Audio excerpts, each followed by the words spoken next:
Si Milan-San Remo est la plus imprévisible et indéchiffrable des classiques, le premier monument cycliste de l'année se présente d'abord comme un duel entre Tadej Pogačar et le vainqueur sortant Mathieu van der Poel.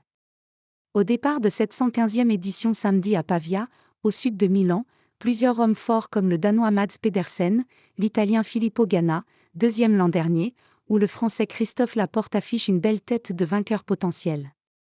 Les purs sprinteurs, qui n'ont plus gagné sur la Via Roma depuis Arnaud Démare en 2016, n'ont pas totalement abdiqué non plus et en cas d'arrivée massive le Belge Jasper Philipsen sera un candidat brûlant pour la première place. Mais deux étoiles brillent d'un éclat plus fort que toutes les autres avec Pogačar et Van der Poel qui, en l'absence de Wout van Aert concentré sur la préparation des classiques pavés, sont les grandissimes favoris de la Primavera. Le Slovène et le Néerlandais ont le punch et la puissance pour dynamiter la course dans le Poggio, le tremplin vers la gloire après l'interminable défilé depuis Milan, voire avant. Et les deux meilleurs coureurs de classiques du monde sont aussi en concurrence désormais pour les livres d'histoire, engagés dans un duel qui épice les courses d'un jour de la même manière que celui entre Pogačar et Jonas Vingegaard anime le Tour de France.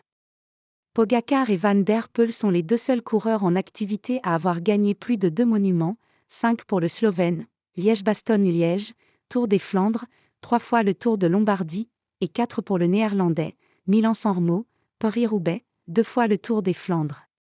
Van der Poel, la puissance à l'état brut. En 2023, le tractopelle néerlandais avait fait la différence dans le Poggio, cette bosse pas très dure, 3,6 km à 3,7%, mais décisive avec un sommet placé à 5,5 km du but, qu'il avait avalé à plus de 38 km/h, pour devancer Filippo Ganna, Wout van Aert et Pogačar sur la ligne. Son plan cette année devrait être identique, fournir un effort maximal sur les 5 minutes que prend l'ascension pour prendre quelques secondes au sommet et conforter son avance dans la descente vers San Remo. Je m'attends à une course similaire. Ce n'est pas une course très tactique. Tout se joue généralement dans le Poggio où ce sont les jambes qui parlent, dit-il. Contrairement à l'année dernière, où il s'était échauffé au Strade Bianche et sur Tirno Adriatico, le petit-fils de Raymond Poulidor n'a pas encore roulé sur route cette année en course, concentré d'abord à écraser la concurrence sur le cyclocross.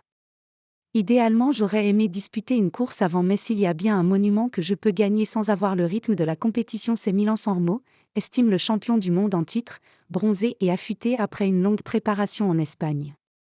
En lice pour un premier doublé via Roma depuis Eric Zabel en 2001, il peut revenir à hauteur de Pogačar en gagnant un 5e monument.